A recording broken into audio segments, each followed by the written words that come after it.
Thank you for your interest in applying for an apprenticeship with Sandwell Council or Sandwell Schools. For an overview of our recruitment process and what to expect when applying, please watch our SMBC recruitment process video. After your initial application via the Find an Apprenticeship Service website, if you meet the criteria, you will be contacted by the employment advisor who is managing the recruitment for that post, either by email or telephone. During the process, you will be sent 2 forms to complete and return via email, our registration form and the SMBC application form. Your SMBC application form will be assessed by the manager of the team recruiting the apprenticeship, and a decision on whether or not to invite you for an interview will be based on the information you provide. So it is really important that you use this form as an opportunity to sell yourself, your qualities and your experience as best you can. We are now going to take you through the form page by page and go through the sort of information you need to put in each section.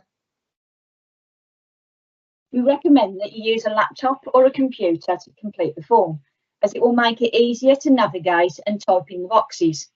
The form is on a Microsoft Word format, and there are free versions of this available. At the top of the form, there should be the information required on where to return the form to, and also the closing date, which is where you need to return the form by. Do check this carefully, because if you miss the deadline, your application may not be accepted. You can see here on the right, there are some questions about whether you currently work for Sandwell Council or if you are on the at-risk register.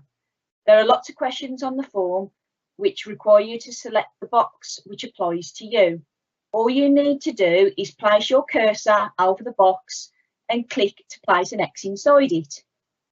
Now you'll add your personal and contact details. Do remember to check that you include your full address, including the postal town.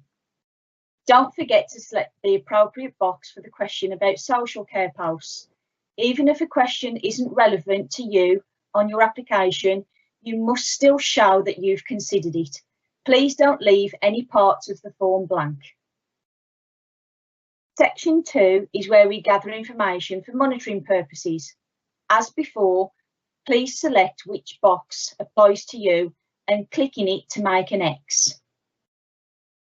Section 3 is where you tell us about your qualifications and any training courses that you've completed. Please make sure you complete anything that you feel is relevant to your application form. If you are waiting on results of your exams, please write what grades you are waiting for, as these are classed as predicted grades. Section 4 is all about your employment history. You can include any work experience in this section. You should start with the most recent job or work experience placement that you've had and work backwards. This is called chronological order. Please don't leave any periods of time unaccounted for. This is particularly important when applying for a post in a school or working with vulnerable groups. However, it is best practice not to leave any gaps in any case. You should be accountable for all of your time since leaving full-time education. If there are any gaps when you haven't been in employment or education, such as being out of work or for caring responsibilities, then include these in your timeline. Section 5, or your supporting information, is the most important part of this application form. This is your chance to show the hiring managers why you think you are suitable for this apprenticeship, whether you have any experience that is relevant, and what skills or qualities you have that make you a good candidate.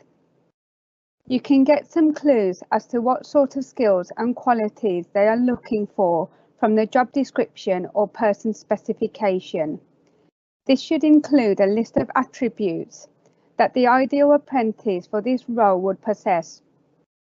So you should try to show that you meet the requirements as much as possible.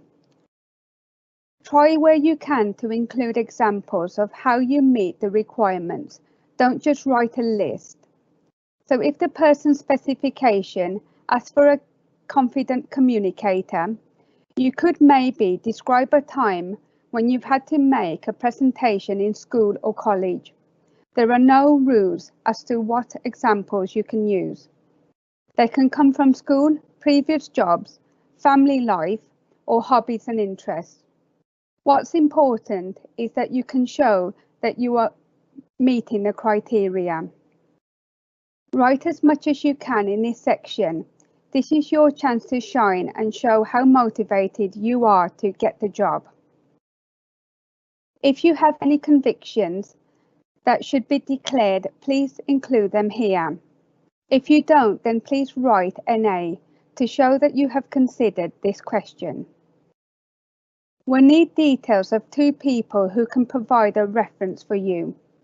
They won't be contacted unless you are offered the post. These can be a previous employer, tutor, teacher, or someone who can provide a character reference. We can't accept references from friends or family members. If you're unsure of whose details to provide, speak to the advisor for guidance. Last few questions now. And there's another tick box to select. And please let us know where you saw the vacancy advertised. So there you have a short guide to completing the SMBC apprenticeship application form.